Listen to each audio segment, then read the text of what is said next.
I never met my father.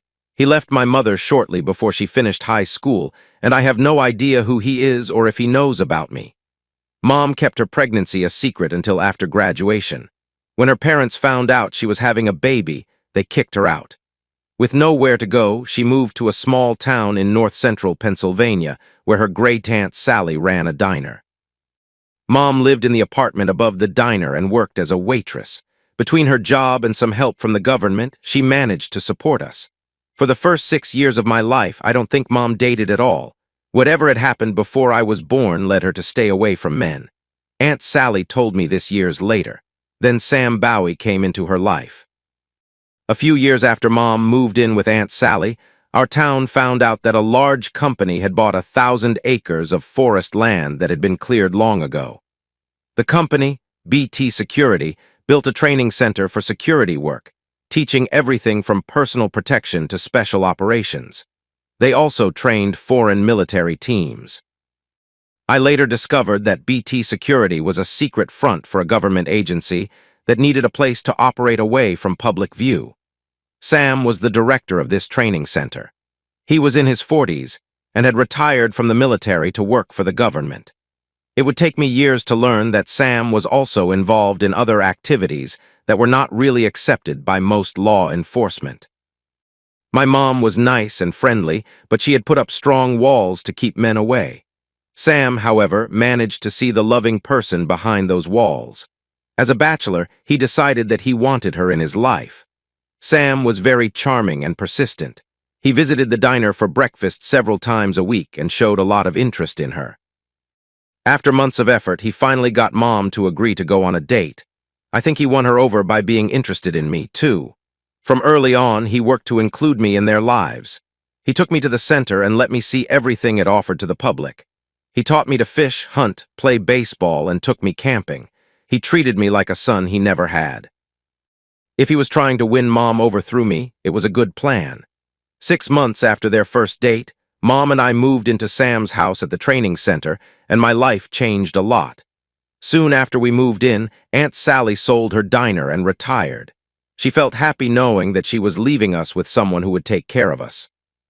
She was like the grandmother I never had, the only one I would ever know. Living with Sam was very different from what I was used to before. From the moment we moved in with him, he started training me like I was one of his clients, teaching me all the skills from the center programs.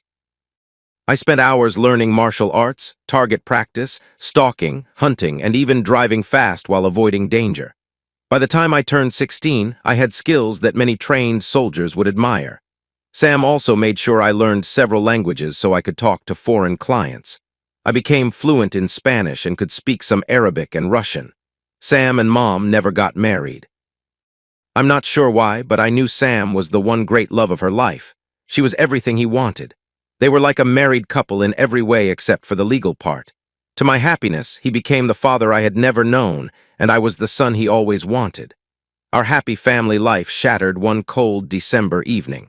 Mom had gone to the nearby city, Williamsport, for Christmas shopping. On her way home, she stopped for gas and to take a bathroom break. As she left the bathroom, she walked into a robbery. 3 people under the influence of drugs were hurting the cashier. When Mom tried to escape, one of them shot her. They ran away, leaving Mom dead and the cashier and 2 other workers hurt. This whole event was captured on the store's security cameras.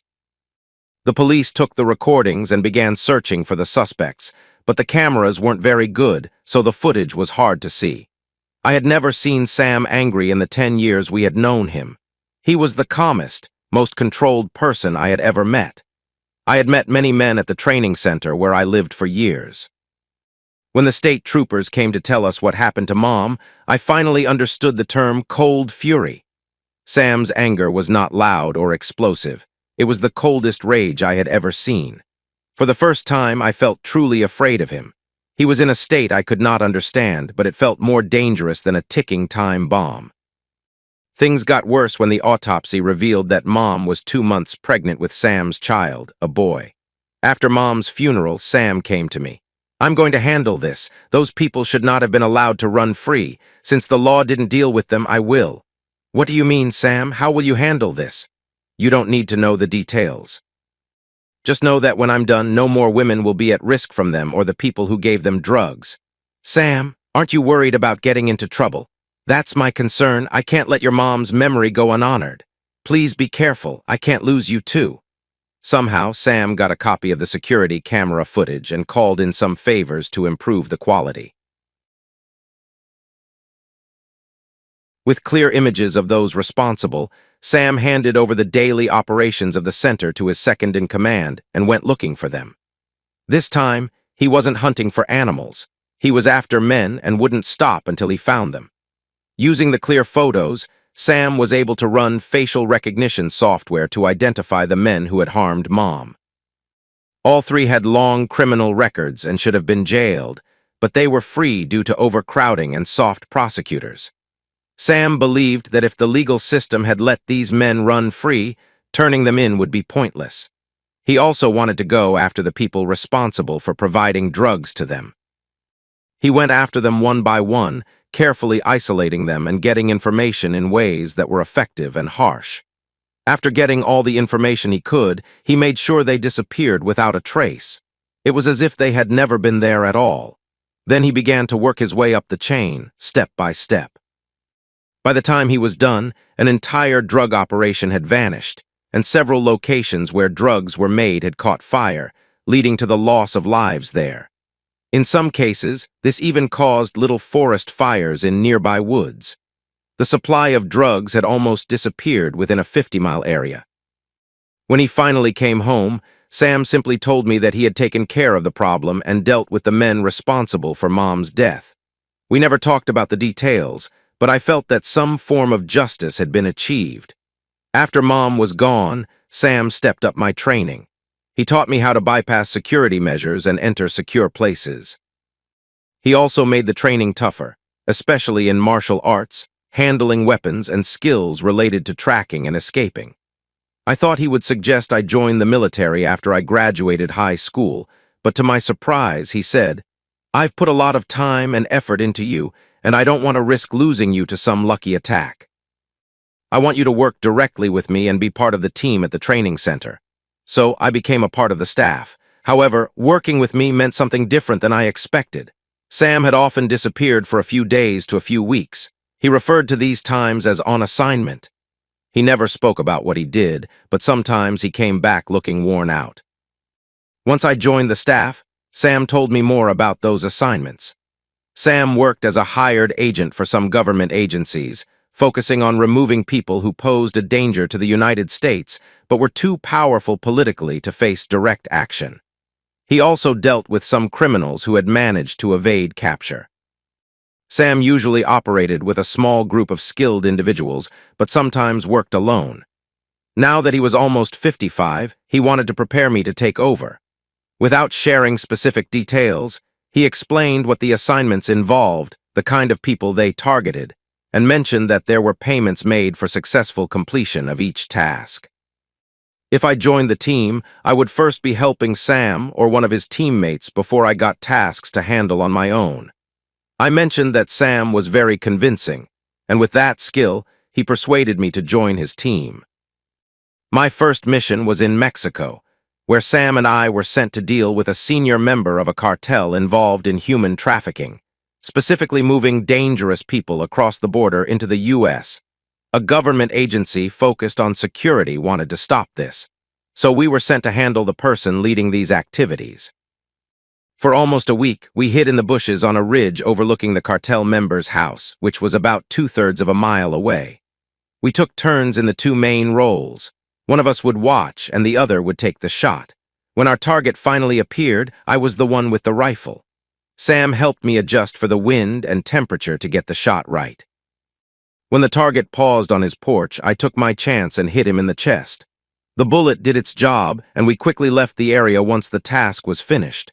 For the next 5 years, I worked on 4 or 5 missions each year. Some were with Sam, and others were with different teammates. I completed every task assigned to me successfully. At the same time, I was also teaching at the training center. Sam had prepared me to take over when he decided to retire. That retirement came sooner than expected. Sam was not fond of doctors and rarely went for checkups. But when he started complaining about stomach pain and feeling tired, I pushed him to see a doctor. That visit led to a specialist who quickly found out the issue. Sam had late-stage pancreatic cancer. He only had a few months left to live. Sam began preparing me for his departure. He urged his superiors at the agency to appoint me as the director of the training center after he was gone. He also shared details about his life that I didn't know before. He gave me the account information for his overseas accounts, which wouldn't show up on his tax returns. He told me that I was his only heir since he had no family to leave his belongings to. To my surprise, Sam told me that I was like the son he never had and that he hoped I would continue his legacy. I was really touched by that. But then Sam shared something unexpected. "Matt, there's something you need to understand about me. Along with the regular jobs I've done over the years, I have had another role. I've worked as a contract worker for certain tasks. My contact is a man named Max. He tells me who the client is and why the target needs to go. The targets I dealt with have mostly been people involved in crime, like mobsters and corrupt officials. I made it clear that I wouldn't go after anyone in a personal relationship like spouses or partners, and I will never take a job that could harm children. Those jobs paid well, and a lot of the money in the Cayman accounts came from them." "Why are you telling me this now? Are you looking for forgiveness? How did you get into this? This isn't the Sam I know." To answer your last question, Max was the person I reached out to help me find the people responsible for your mother's death. After he left his job, he started a service arranging for these tasks. He knew about my past with the drug trade and used that to bring me into his work. It turned out that some of the tasks we did for Max were not approved by the agencies. We both have done things that could get us in trouble if he ever talks about it. And to answer your earlier questions, no, it's not a confession nor a request for forgiveness. I wanted you to know that Max has noticed you. He wants you to take on some of the tough work I used to do. That's a big responsibility, Sam. It's one thing to do this under someone's approval, but it's different to act alone, even if we think it's for a good reason. We could end up in serious trouble for that. True, but I've helped remove a lot of bad influences over the years. I wouldn't blame you if you wanted to continue doing the same after I'm gone. You will have to make a choice because Max will definitely reach out to you. I'll think about it. With that, I walked away, my mind racing with what Sam had just shared, the control Max had over me, and what he expected from me. I was still mulling over Sam's words 2 weeks later when he slipped into a coma. He passed away just 1 day later. I had lost my father figure, my mentor, and my guiding light. I was also uneasy about the call I knew Max would make. I didn't realize that Sam had left out an important detail when he told me about his work, a detail I wouldn't learn about for years. Sam had kept careful records of all his contacts with Max regarding different tasks, both approved and unapproved. This was against every security rule Sam had taught me. Still, I would be very grateful when I eventually needed this information and found it. But that was in the future. Our leaders at the agency that ran the training center accepted Sam's recommendation, and a few days after his death, I was informed that I would be the new director of the training center. That same day, I took Sam's ashes and asked a pilot friend to scatter them over the training center from the sky. Sam would always be connected to the place he had built and managed for most of my life. It took us some time to prepare for the memorial because some guests had to travel far. But we gave Sam a lively farewell, the first one I had ever attended.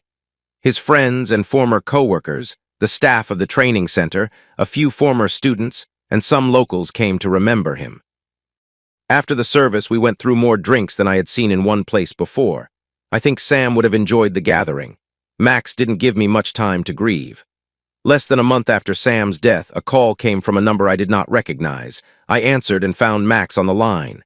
"Hello, Matt. This is Max. I know Sam told you who I am and what I do. I have a task for you." "I'm not sure I want to step into Sam's role in your organization." "You don't have a choice, Matt. I'm sure Sam made that clear to you. You've been involved in several actions that were not sanctioned. I have proof of it.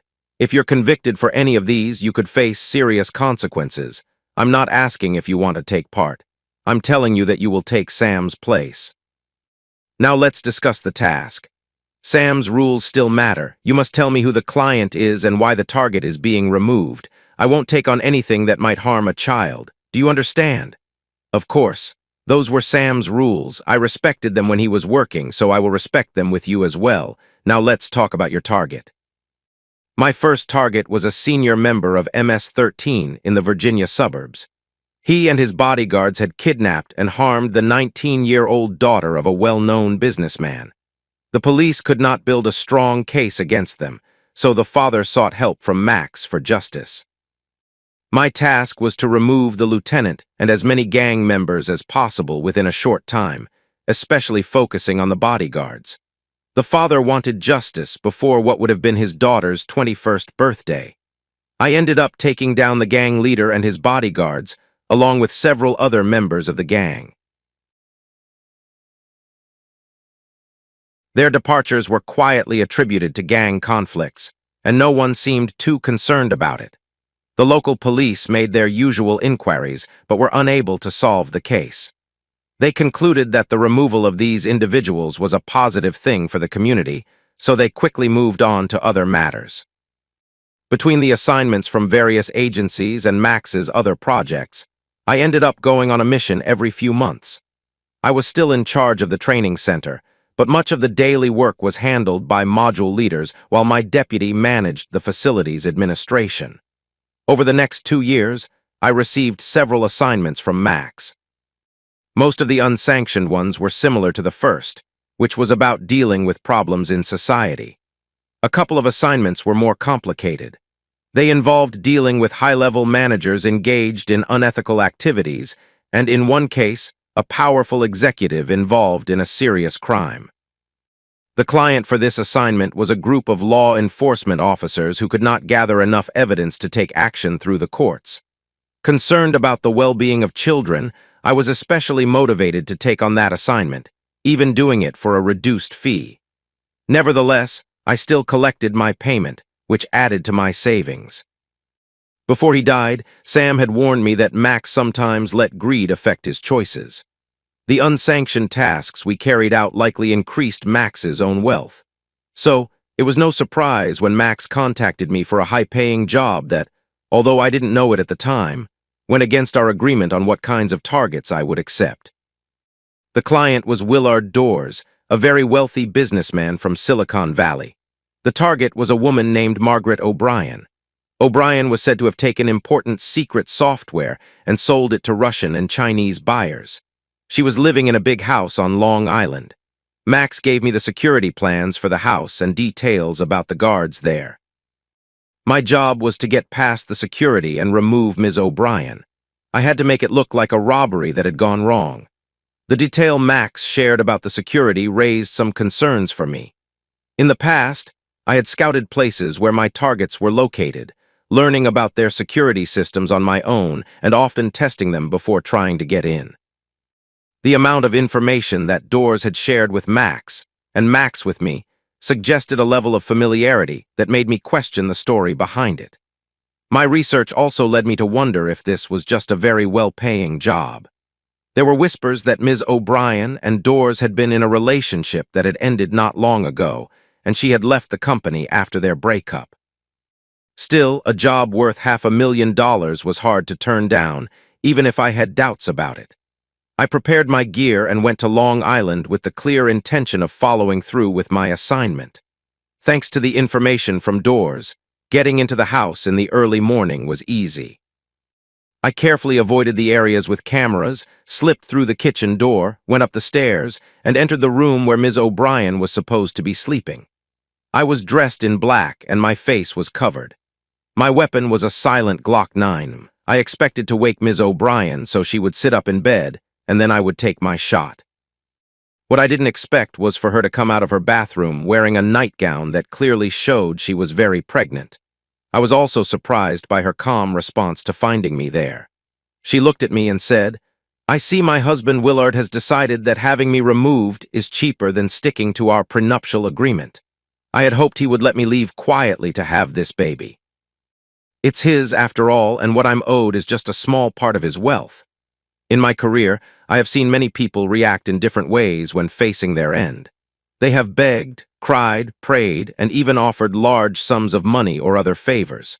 But I had never met anyone who reacted like Ms. O'Brien. She seemed completely calm about the situation. She spoke to me as if we were chatting about the weather. Something was not right with the information we got about this case. Please sit down in the middle of the bed and don't make a sound. I need to check in with my supervisor. This isn't what we were told about this job. Once she was quietly seated, I took out my burner phone and called Max. We have a problem. What is it? The target says she is Door's wife and is 8 months pregnant. You know I don't deal with personal matters and I don't want to hurt a child. That includes unborn babies. I think Door's misled us about the situation. I will ask some questions, but I am not sure about finishing this job. If Doors did lie, I will be very upset. Matt, it's $500,000. Can't you ignore your principles just this once? This is a lot of money. I don't care. I've never dealt with personal cases and I won't start now. Especially not one involving someone who is 8 months pregnant, not after what happened to my mother. If what Ms. O'Brien says is true, we will cancel the contract and keep the money. If Doors has a problem with that, tell him he will pay for lying. If he keeps arguing, I can go see him and discuss it with him. Do what you need to do, but make sure you leave that place safely. I will. I hung up the phone and turned to Ms. O'Brien for some quiet questions. Can I call you Margaret? I prefer Maggie. Okay, Maggie, I'd like to sort this out. Would you mind answering a few questions? Do I have a choice? You can say no, but then I will have to proceed with my job. I doubt you want that. True, go ahead. You say you are married to Willard Doors. When did that happen? 2 years ago in a small village in England. We had a quiet ceremony with no attention. Willard is very private about his life. How did you meet him? I was the vice president for human relations at his company.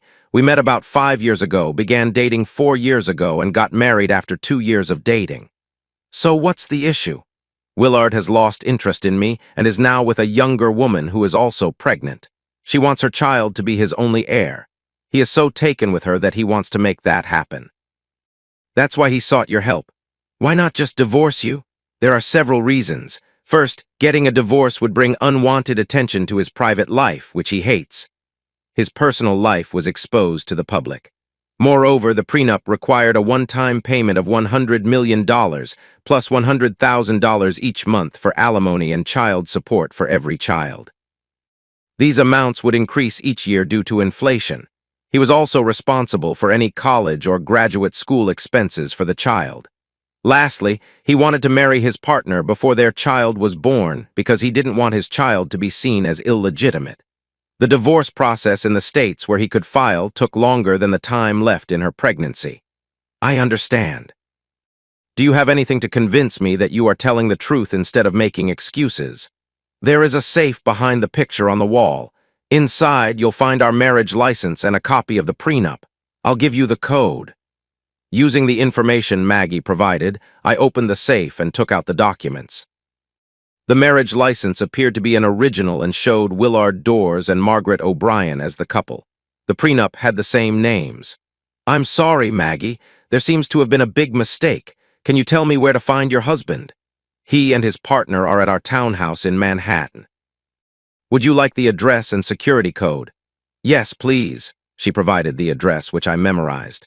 The security code is 100,224. It's her grandmother's birth date.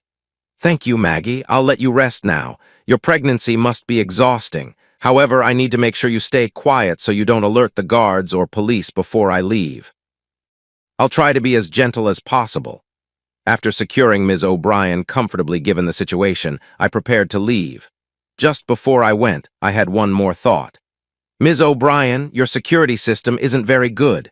You should look into hiring a company that knows what it's doing, something that can put in place strong security to prevent people like me from returning. I hope you consider this soon. I believe the next person your husband hires won't have the same concerns I had after seeing you. With those words, I left. Once I reached my vehicle, I called Max again. Her story is true. I have seen the marriage license and prenup. Willard Doors has lied to us. Tell him we are withdrawing from the assignment and keeping his payment. I gave Max one last message and told him that if he caused trouble, I would come see him myself, and it would not be pleasant. Then I crushed the chip inside the cheap phone, snapped the phone apart, and threw the pieces out the window as I drove back to Manhattan. At first, I planned to return to the training center once the job was done, but something in me changed. I could not explain it. Instead of going back, I decided to stop by a certain townhouse in the city. While working with Ms. O'Brien, memories of my mother came back to me. She had died while expecting a child. The loss still weighed on me. I did not want history to repeat itself. I needed to be sure that no one would try to harm Ms. O'Brien and that her child would be born safe and grow up with her care. On the way there, I kept thinking about the strange habits of very rich people. You would expect someone worth billions to have strong protection. Layers of locks, guards, systems that never failed. Instead, the house had only a simple setup. A camera over the front door and a basic alarm that could be turned off with a code. No one reacted when a dark figure came close to the entrance. No call came from security. No warning sounded when the system was turned off in the middle of the night. Everything stayed quiet. I walked up the steps, opened the door with a small tool, and entered the code. The alarm went still. Then I moved through the house, slow and careful. Ms. O'Brien had told me there were no live-in staff, only Doors and the young woman who stayed with him, just the two of them. That is exactly what I found. They were asleep in the main bedroom. I made sure the woman would not wake. Then I gently woke Doors. His eyes opened wide when he saw me standing there. He swallowed and tried to sound brave. "Who are you? What do you want?" I spoke in a low voice. "I am the man you hired to hurt your wife and her child." He blinked. "So it is done." "No," I said, "it will not be done. You did not tell us the truth, and we do not work for lies." "What do you mean?" "You claimed Ms. O'Brien was stealing and selling secrets. That was your story, but it was not real." The room felt heavy and still. Outside, the city slept. Inside, the truth was finally catching up to him. Instead, she's shown that she's your wife, and you're trying to avoid paying what you agreed to in your prenuptial agreement with her. Why does it matter? You get paid no matter what. It's not like you should care about what happens to her. Taking a life is serious, and I doubt this is the first time you have done something like this. You were told when you hired us that we don't get involved with family matters or anything that could harm a child. You broke both rules. By now, Doors was starting to feel anxious. "So what will you do to me?" "That depends on what you choose next. We have some conditions you need to meet to avoid facing the consequences for being dishonest with us." "What kind of conditions?" "They're straightforward. You will give your wife the divorce she's seeking. You will respect the prenup fully. You must deposit the total amount for lifetime support, including child support and education expenses, into a special account managed by a trustee, which will pay these amounts as needed by the prenup. If she remarries, or if something happens to the child, you will tell the trustee to pay her a lump sum. Also, you'll need to adjust the yearly amount for support based on either the inflation rate or 3% each year." "Why would I agree to that?" "Well, there is another option.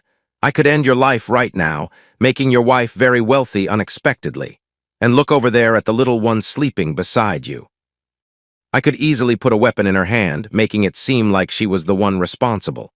She would spend her life in prison, and your child would go into foster care. Or, if you prefer, I could take her with me and sell her. Little girls like her can be worth a lot in certain places. If that happens, your child would have a difficult life, likely struggling and lost. Your decision. You have 30 seconds to tell me what you want to do." I have to give credit to Doors. He seemed to really care about that little one.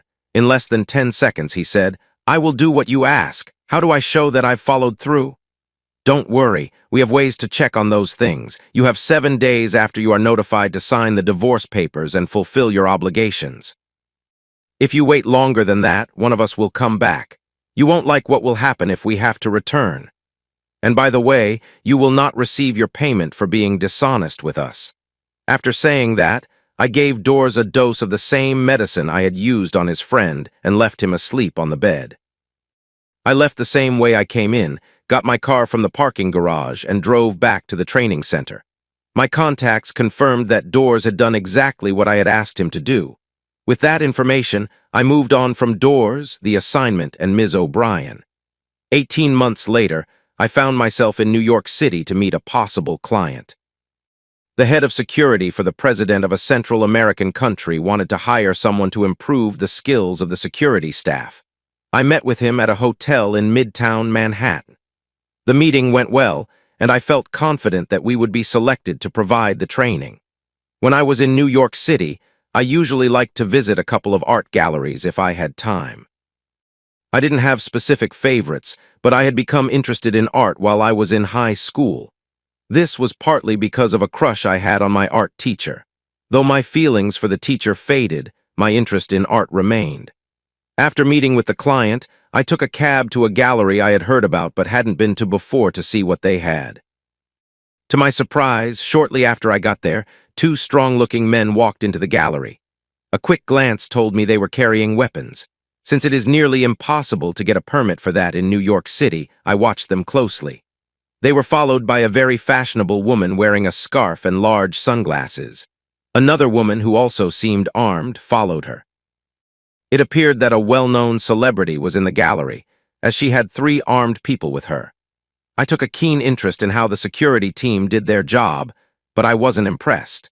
The 2 men were giving their client too much space, and the woman was paying more attention to the artwork than to making sure their client was safe or watching the other people around them. The well-dressed woman walked straight to the back of the gallery when she entered and began talking to the gallery owner. Her back was to me. Out of the corner of my eye, I saw her take off her scarf and sunglasses. I had no idea who she was from behind. When the woman and the gallery owner finished talking, she turned and walked toward the main display area. She stopped next to me to look at a painting I had been viewing. I was shocked to see Maggie O'Brien right in front of me. I remembered what Sam would have said to do in this situation. He would have told me to leave quickly and quietly. Part of me thought I should follow his advice, but looking back, I'm glad I didn't listen to him. I turned to her and said, "It's a fascinating painting, isn't it? I really like how the artist used bright colors and different angles. What do you think about it?" "It's not my favorite. I prefer that painting from the Hudson River School over on the far wall. I've been trying to negotiate with David, the gallery owner, for a couple of months, but we haven't come to an agreement yet. I should probably push harder, but the space in my apartment where it will go is being renovated and won't be ready for a month. Good luck with that purchase. My tastes lean more toward abstract art, but yours is still a great example of the style. You'd be lucky to own it and show it off." I continued, "Can I offer a professional opinion about your personal security?" "You noticed?" she asked. "I train people for that job, among other things. The security team you have is not good enough. They leave you too exposed and aren't paying enough attention to what's going on around you. You should really think about hiring a firm that is more skilled and can provide better security to keep you safe. If you're worried about your safety, you should do this right away." This is the second time someone has said my security service needs to be improved. They even used almost the same words. Maybe I should find better people to protect my son and me. If I can help, either by training your current staff or helping you find a better security firm, please feel free to call me. I handed her my business card, wished her a good day, and left the gallery. As I reached the door, I turned for one last look and saw her looking at me with a curious expression.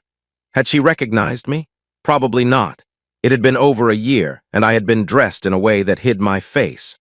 I honestly didn't think I would hear from Maggie O'Brien.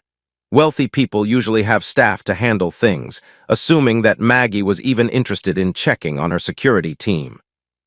So I was surprised when she called me about 3 weeks later. "Mr. Sadler, this is Maggie O'Brien. We met at that gallery in New York City and talked about my security team. You gave me your card and offered to help with upgrading their skills or finding a new team. Are you still willing to do that?" "Of course, Ms. O'Brien. I would love to help." "You can just call me Matt. Only if you call me Maggie." "All right, when would you like to meet? Could you come to my office next Tuesday around 10 in the morning? That works for me. Please send me the address and I will see you then."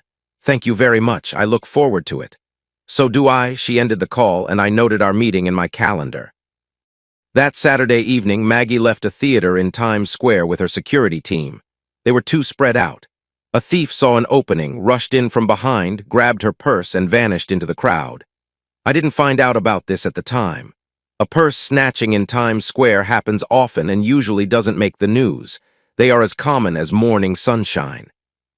However, the incident made Maggie very aware of her security situation, and she brought that awareness to our meeting on Tuesday. I arrived at her office a few minutes early. It turned out to be the main office of a charity. The receptionist welcomed me and offered a steaming cup of great coffee. Clearly, the charity valued quality. At exactly 10:00 a.m., Maggie's assistant came to get me from the reception area and took me to her office. Maggie stood up to greet me and invited me to sit down. Her assistant settled me on a cozy love seat while she took a chair nearby. Maggie moved around her desk to sit in another chair in the group. The office offered a stunning view, with the Statue of Liberty visible in the distance. After a few nice words, Maggie got straight to the point. "You were right about the problems with my security team. I learned that the hard way on Saturday when my purse was stolen after I left the theater. It seems my team's gaps allowed the thief to reach me.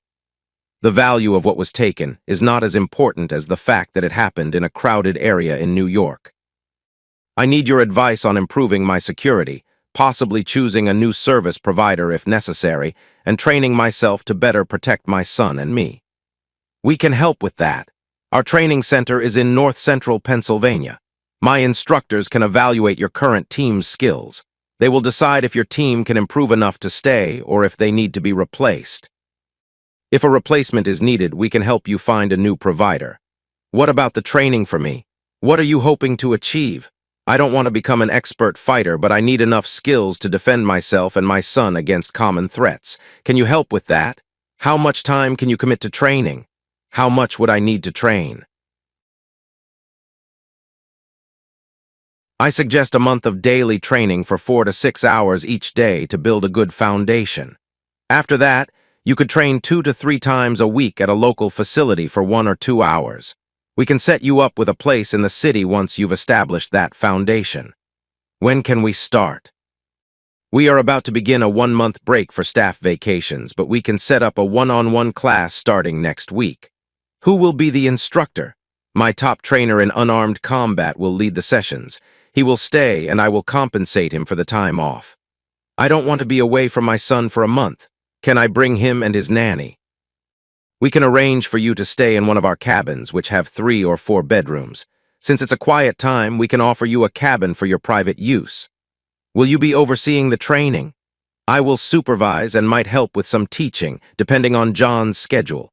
I might also be a practice partner once you have a solid foundation.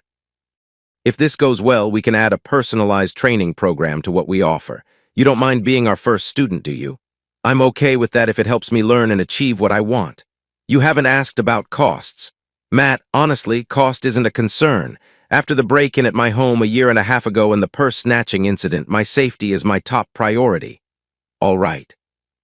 I'll have John put together a training plan, send it to you for approval, and let the staff know you'll be there starting next week.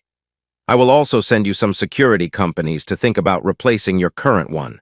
Thank you. I look forward to seeing you then. With that, I said goodbye and left Maggie's office.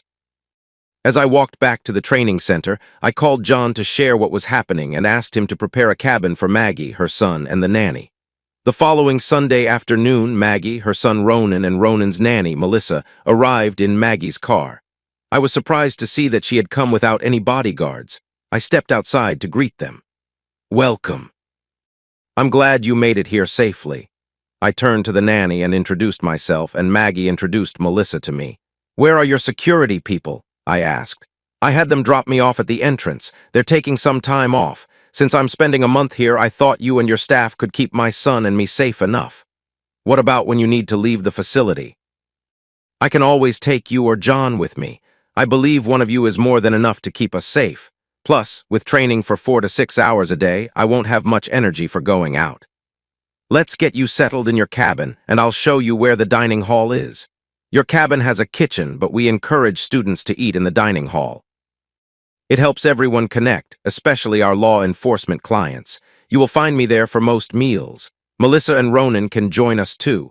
John has arranged for a high chair and a crib for Ronan. Follow me and I'll show you your cabin. It is next to mine." We got Maggie, Ronan, and Melissa settled in for the evening, and I headed out. Before I left, I turned and said, Breakfast is at 7:00 and class starts at 8:00. John will first assess your fitness and then move on to training. The class length will depend on how much he thinks you can handle. I will be there for the assessment too. I hope you all have a good evening, and I'll see you in the morning. Maggie was waiting outside the dining hall when the doors opened at 7:00. We had only a few staff members working since we were between sessions. Still, the staff set up a nice breakfast buffet, and I noticed that Maggie was not shy about eating. It looked like she was getting ready for a tough workout. I was sure John would find a way to make her use all the energy she had. After breakfast, Maggie returned to her cabin to get ready for her first session, and I headed over to the unarmed combat training building. I had suggested that Maggie wear comfortable clothes for her first training session, and she arrived a little before 8:00, dressed exactly as I had recommended. John started the session with some stretching exercises and then moved on to test her fitness level. Maggie turned out to be very strong and fit. When John asked about her workout routine, she explained, "I run 5 miles 3 times a week, swim a mile 3 times a week, and lift weights twice a week. I also stretch for half an hour almost every evening unless I have a foundation event after putting Ronan to bed." "That's impressive," John said. "You're in much better shape than I expected, considering your job. I wish more of our students were as fit as you. Now let's move on to some basic drills." Seeing that John was managing well, I went to my office to finish some work. At lunchtime, John came to talk with me. "This woman is learning much faster than I thought she would. She must have had some training before or just has a natural talent for this. I'll need you to practice with her before the end of next week if she keeps learning this quickly. Let's see how it goes and make sure she learns well. I want this to succeed." "There's a new opportunity for us if we do a good job with Maggie," I replied. "All right, but keep the last 2 weeks of her schedule open. I have a feeling you'll be working with her by then." John and Maggie continued training for 2 more hours in the afternoon before she finished for the day. She went back to her cabin for a much-needed shower. John stopped by my office afterward. "She's doing well, and more importantly, she hasn't slowed down or complained at all. For someone her age, 31 years according to her driver's license, she is serious about her training. She's also stronger than I expected. I doubt many from her background are in this good of shape. Just so you know, for part of the class, we had her in gym shorts and a tank top. She's a very attractive woman. We would have issues if she were in a class full of law enforcement and security officers. They might be distracted. I hadn't really focused on Maggie's looks before. When I interacted with her, she was very pregnant. At the gallery and during our meeting, she had been dressed in a typical business suit for women. It was clear she was female, but nothing about her appearance particularly stood out to me. John seemed to have seen more in her than I had. He wasn't interested in her, probably because his wife, who taught weapons handling, would have made her feelings clear. Still, I couldn't help but be a little curious about her. I should mention that I had never been in a long-term relationship before. My job and other factors made such connections hard to form. However, I had had several shorter relationships. There were plenty of attractive students at the training center, and I had enjoyed experiences in different cultures. Yet none of those encounters turned into anything lasting. Over the next few days, I got to know Maggie and her son better, mainly during meals. Since it was a month-long break and the staff was limited, there were only 2 tables in the dining hall. To my surprise, Maggie often chose to eat with me, bringing her son Ronan along except when he was napping. I had little experience with small children. I had been one myself, but living with Aunt Sally hadn't exposed me to others. Once Sam came into my life, I had mostly stayed at the training center, where I was the only child. Ronan was delightful. He was nearly always cheerful and chatted happily like many almost 2-year-olds do. He would reach up to me, wanting me to pick him up when he entered the dining hall, and would hug me closely, resting his head on my shoulder. Maggie and Melissa would watch us, laughing at how easily the little one had won me over. Maggie herself turned out to be quite fascinating. She was bright, well-educated, and had a strong understanding of the world. As John had pointed out, she was also very attractive. Standing at 5 feet 7 inches and around 130 pounds, she carried herself with confidence, having worked hard to regain her figure after having Ronan. To be honest, I felt a bit overwhelmed by her intelligence and sophistication. Sam had taught me many things, but they were not quite what Maggie was used to. However, by the middle of the second week, I began to sense that Maggie might see me as more than just a colleague. She had nearly completed her second week of training when we found ourselves talking about art and music during dinner one evening. Our preferences, as I mentioned before, were not the same, but the discussion was engaging. We both learned new things about the art and music we talked about. Then Maggie surprised me with her question. "Matt, when are you going to ask me out?"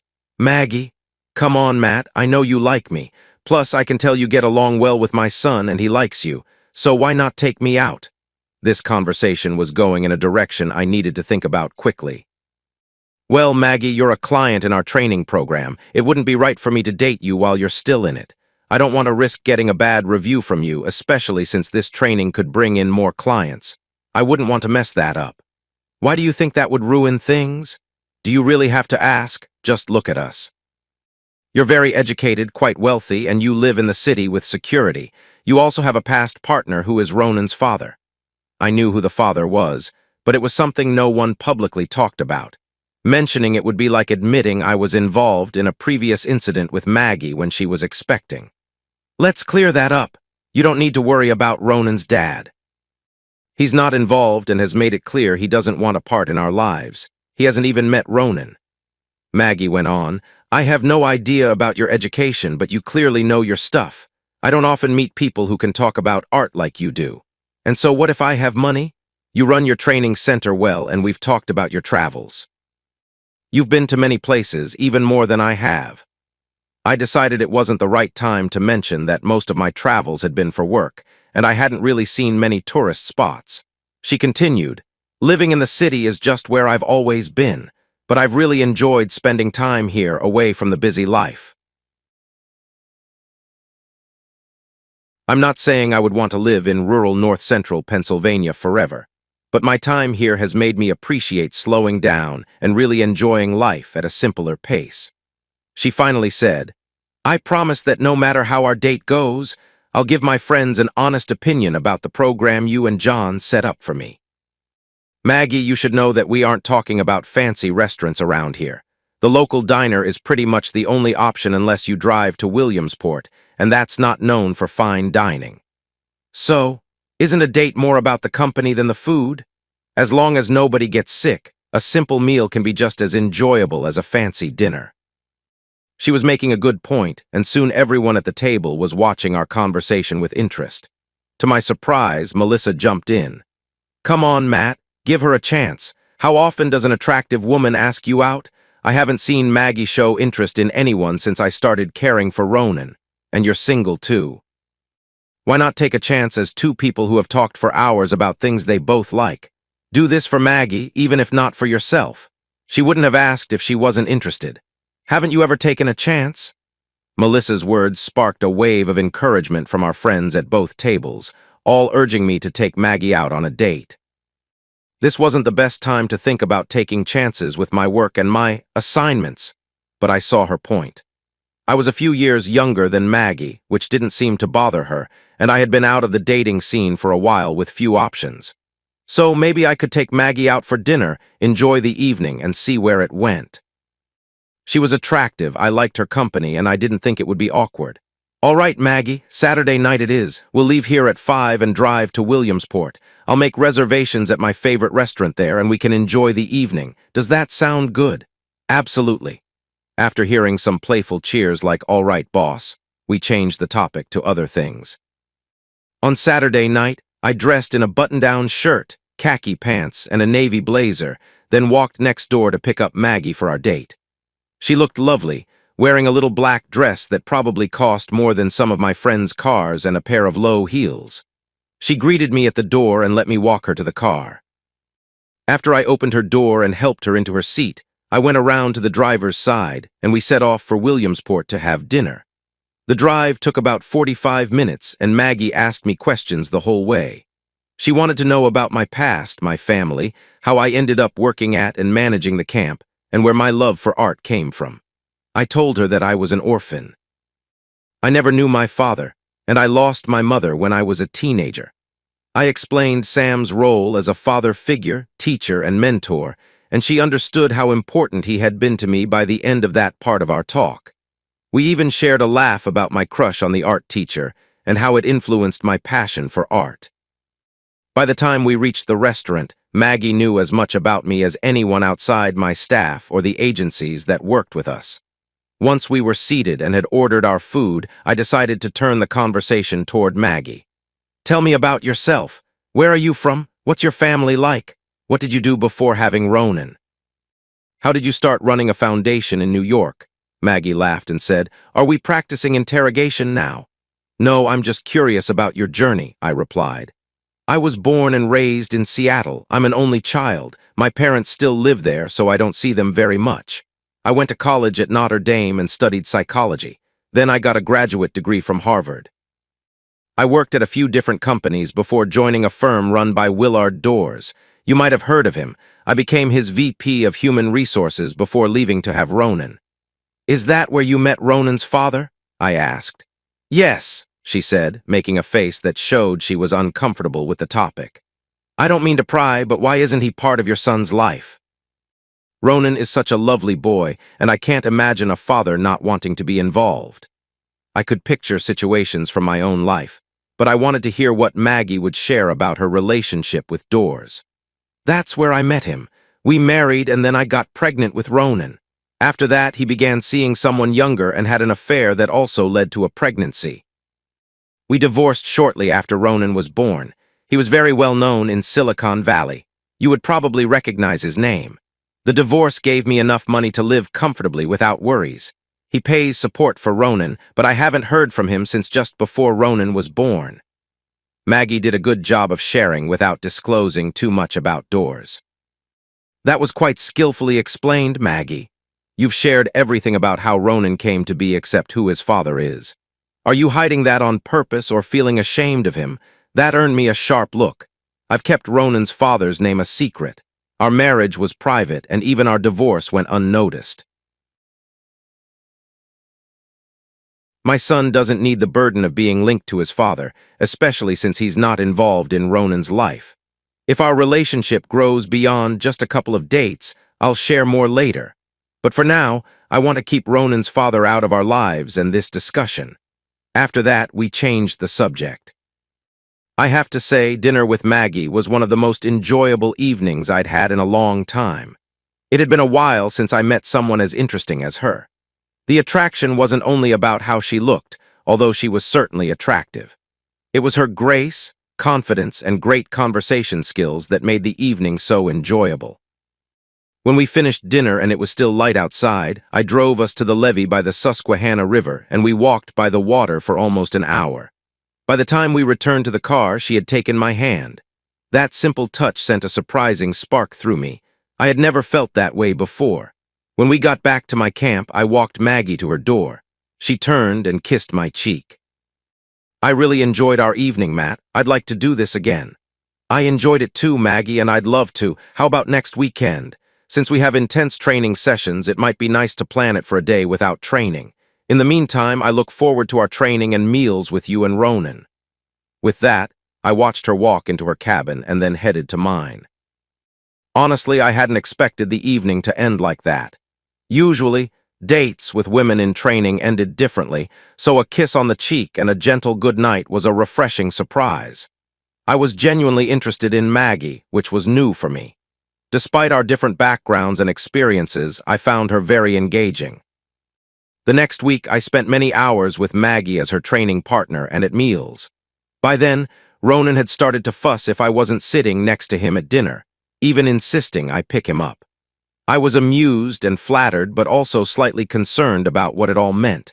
I had never really spent time with a child before this. The boy was clearly starting to get attached to me, which I didn't expect. I didn't know how to deal with it. What I did notice was that his mother didn't seem to mind this growing bond and was almost amused by my confusion. Our second date was quite different from the first. I took Maggie fly fishing in Slate Run, where Pine Creek was a special area for catch and release fishing with local groups helping to stock the water with trout. This was Maggie's first time fishing. At first, she had trouble casting the line, and I spent quite a bit of time helping her untangle her fishing line and getting the hook free. By the end of the day, though, she had a better handle on it and even caught a couple of nice fish. We ended the day with dinner at the Hotel Manor and then drove back to camp. When we got there, Maggie asked if I wanted to take a walk before the night ended. We parked in front of my cabin and strolled down one of the trails that went through the woods, holding hands. When we reached a pond, we sat on a log by the water. Maggie looked at me for what felt like a long time, then asked, "So, Matt, what do you see happening between us? I'm here for one more week, then I go back to New York. Are we just spending time together until you get back to your usual clients, or are you thinking about something more when I leave?" That's a direct question, Maggie. You don't hold back, do you? I thought you'd have noticed by now. We've spent more time together in the 3 weeks I've been here than I've spent with anyone since I separated from Ronan's father. I find you interesting and kind. You seem to understand what matters in life. You've been patient with me and really good to my son. He likes you, and so do I. But I won't invest in something unless you are willing to as well. So what's it going to be? Just a few nice evenings and then goodbye, or are we going to see if we can make something real from meeting each other? What do you want me to say? That's not the question. You need to answer for yourself, not just because of what I've asked. Wow, you don't make this easy, do you? No, I don't. I want you to be clear. I'm not looking for something casual. I want someone who could be a partner in life. And please, don't give me any excuses like you did before. If you are interested in something that could turn into a long-term relationship, be honest with me. If not, just tell me now and I will step away after next week's training. I paused for a moment and then replied, Maggie, this is new for me. I've had many brief relationships, but never a serious one. The women I've been with weren't looking for commitment, and neither was I. I don't have experience with committed relationships. And the one example I have from my past, between Sam and my mother, ended badly when I was still a teenager. Sam changed after my mom was taken from us. I think I want to explore a serious relationship like you mentioned, but I need some time to think about it. Can you give me that? That's an honest answer. I understand your hesitation. How much time do you need? I promise I will share my answer before you leave at the end of next week. Is that okay? I can accept that. With that, we got up from the log and walked back to the cabins hand in hand. At her door, she turned to me, wrapped her arms around me, brought her head close, and kissed me. It was a meaningful kiss. When it ended, she looked me in the eye and said, "This is a sign of what could happen if you choose to move forward." And then she went into her cabin, leaving me breathless on the porch. For most of the next week's training, we focused on techniques for breaking holds and releases, which meant I spent a lot more time close to Maggie than before. I was very aware of her presence. I could sense that she felt something too. We shared all our meals together, mostly with Ronan. When I wasn't with her, I found myself thinking about her. She had made a mark on my thoughts, and I started to worry about her leaving soon. For the first time, I was seriously considering a long-term relationship with a woman. After finishing the training on Friday, I asked Maggie to stay through the weekend and go out with me one more time before she returned to New York. I wanted to share my thoughts with her, not at the camp. We drove to Lock Haven for dinner at the best restaurant in town, a brewpub. Our conversation in the car felt casual, but we both sensed some tension in the air as Maggie waited for my response to her question. After we ordered our drinks and meals, I took her hands in mine across the table and looked straight into her eyes. Maggie, I've made a decision. I hope it's what you were hoping for.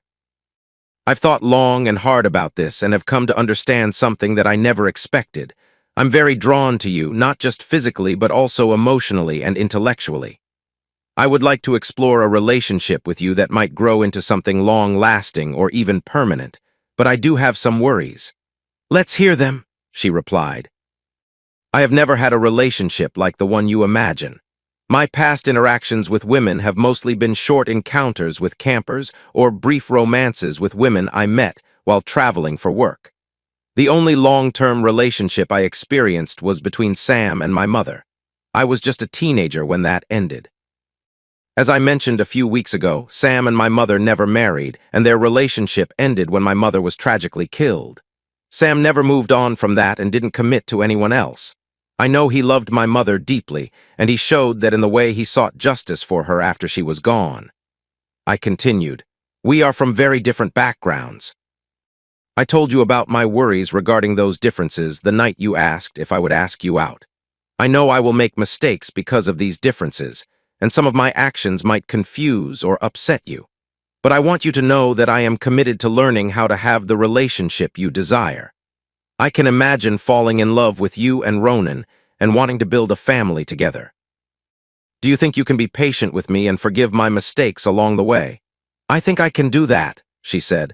I understand that we are starting from very different places, but I hope we can work toward a common ground that turns you and me into us. I am willing to be patient and put in the effort, and I hear you saying you are too. I can't ask for more than that right now. After dinner, we drove back to camp. Unlike previous nights, Maggie and I shared sweet moments together upon our return. She wasn't ready to move forward too quickly, and I understood the importance of going at a pace we both felt comfortable with. The next morning, Maggie had her last meal before returning to the city. As she was heading to her car, she pulled me aside. "Matt, do you have a tuxedo?" "I do. Why?" "I have to attend a formal dinner for a charity I support this Saturday, and I would like you to be my date for the event. It's black tie." "I would be happy to." "Great, and Matt?" "Yes, plan on staying with me for the weekend." I looked at her unsure. "Are you sure you're ready for that?" "I am. I'm looking forward to it, and I hope you are too." "You can count on it." Maggie left the camp, meeting her new security team at the gate before going back to the city. I returned to work, getting ready for the next training cycle. During the week, Maggie and I chatted on the phone every night. Friday afternoon took forever to arrive. When the weekend finally came, I got into my car and drove to the city. 4 hours later, I was at Maggie's door. She opened it with a big smile and jumped into my arms, giving me a warm kiss. "I've really missed you, Matt," she said after we kissed. "I've missed you too. Nothing compares to holding you close." "Would you like some dinner? My cook has a meal ready. I knew you might be late, so I asked her to have something for you," Maggie offered. "I would love that. And if it's not too forward, I hope we can enjoy some time together afterward," I replied. Maggie laughed and turned a little red, but she didn't say no. "I was thinking something like that. I had Melissa take Ronan to her parents' house for the weekend. They are like grandparents to him since my parents live so far away and his father's family is not involved." I quickly finished my dinner, and then we moved to the living room with glasses of wine. We cuddled on the sofa for a while, then we shared some affectionate moments. Soon, Maggie took my hand and led me to her bedroom. She had set the bed and lit some candles. I had spent time with many women before, but this was the first time I felt such a deep connection. Maggie was caring and attentive. By the end, we were both exhausted, so we curled up under the covers and fell asleep. The next morning, I woke up and spent some time just watching Maggie as she slept. I had never felt such a strong bond with anyone, and it confused me a little. Both of us were opening our hearts to one another, and it felt new and a bit overwhelming. When Maggie woke up, we shared a loving moment again, then had breakfast before exploring the city. We visited galleries and museums. Later, we returned to her apartment, got ready, and took a limousine to a dinner event. I soon learned that these events usually started with a cocktail hour for mingling, followed by dinner, speeches, and a request for donations. Maggie bringing me as her date grabbed a lot of attention. She often went to these events alone, so showing up with someone, especially someone outside her usual circle, created quite a stir. As Maggie and I arrived at the event with her arm around me and mine around her, I could feel the attention of the crowd. One of the more curious attendees approached us and started talking. "Maggie, dear, it's wonderful to see you. It's been too long. And who is this charming man with you?" I could tell Maggie didn't like her tone, but she stayed calm. "This is Matt. He's a friend." "And where have you been keeping him? He's far too interesting to hide away." I braced myself for a reaction from Maggie, but she surprised me by remaining composed. "Matt runs a business in northern Pennsylvania. He helped me out with some work, and we got to know each other then. Matt's here for the weekend, and I invited him to dinner. Aren't you always asking why I come alone?" "Well, tonight I have company." Maggie skillfully managed to answer her questions without revealing much about us. Everything she said was true, but it didn't give any real details. I found it amusing to see how the woman was processing what Maggie had said. "Well, do keep in touch. We need to meet up soon so I can learn more about your intriguing friend." "Of course." "I'll call you," Maggie replied, then whispered to me as the woman turned away, "When pigs fly." Next, we found ourselves at a table with investment bankers and lawyers. The discussion centered around deals and finances. I quickly realized this wasn't just casual chatting. It felt more like a competition of who was more successful. The partners at the table talked about their achievements while the women looked bored, sipping their wine. Sticking to my usual practice in unfamiliar situations, I drank only half a glass of wine and kept quiet, listening to the discussions. I noticed Maggie doing the same. My quietness seemed to catch someone's attention as during dessert a lawyer turned to me and asked, "So, what do you do, Matt?" "I work in the security field," I replied. "That sounds interesting. What does that involve?" "Quite a few things. I train professionals in law enforcement and provide support for people who need protection, including some international clients. I worked as security for important government officials. I didn't mention my side job helping to deal with troublemakers for the government and others who weren't so nice. No need to ruin the evening with that." "That's really interesting," one of the men said, but he quickly lost interest. Soon, he and the others at the table returned to their usual bragging, leaving me out of the conversation. I caught Maggie smiling at what was happening. The other women were curious about us but were more polite than the men. Maggie skillfully dodged their questions with clever responses. After the speeches were finished and the formalities were done, we headed to the limo that Maggie had arranged to take us back to her apartment. "So, Matt, how are you finding the company of the wealthy?" "You have more patience than I could ever have if you deal with those people regularly." Honestly, the men at the table were only interested in money. I wasn't impressed. The law enforcement officers and security teams I train have much better values than that bunch of inflated egos. Spending time with them would be exhausting. Maggie laughed. "And that's why I care about you, Matt." Wow, she just told me she cares for me. How should I react? She was looking at me, waiting for an answer. Then it hit me I had fallen for her. I needed to express that. "Did you really just say what I think you said?" "What, that I care about you?" "Yes, I did. And I feel the same way. I've never felt this way before. It's all new to me, but I like how it feels." Maggie's eyes lit up, and she moved closer to me in the limo. The driver understood the situation and discreetly raised the glass barrier, giving us privacy. We didn't go too far in the limo, but we were very close. When we arrived at Maggie's apartment, I gave the driver a generous tip for keeping our moment private. We practically rushed to her bedroom, taking off our outer layers as we went. Our first embrace was passionate and over too quickly. As we held each other, I noticed Maggie was in tears. "Did I hurt you?" she asked. "No, not at all. I'm just so happy to have found you and that we share this feeling." "What are we going to do about this?" she asked. "We live in very different worlds. Tonight made that very clear. We'll figure it out. If we truly love each other, we'll find a way to balance both our lives. We can make this work." For the next couple of months, we talked on the phone every day we weren't together and spent every weekend at either Maggie's apartment or the camp. Most weekends, Ronan was with us, but Melissa took care of him when we went out. I was falling more and more in love with both Maggie and Ronan, and Maggie felt the same way about me. Life felt really good, even better than before, but like in paradise, there were challenges. Our challenge was Max, a so-called friend from my past. I had been dating Maggie for almost 4 months when I received a call from Max. "I have a job for you." "I'm not doing that anymore, Max. I want to focus on my relationship and building a family." "You mean that O'Brien woman? Come on, she's way too good for you." "She doesn't think so." "How do you think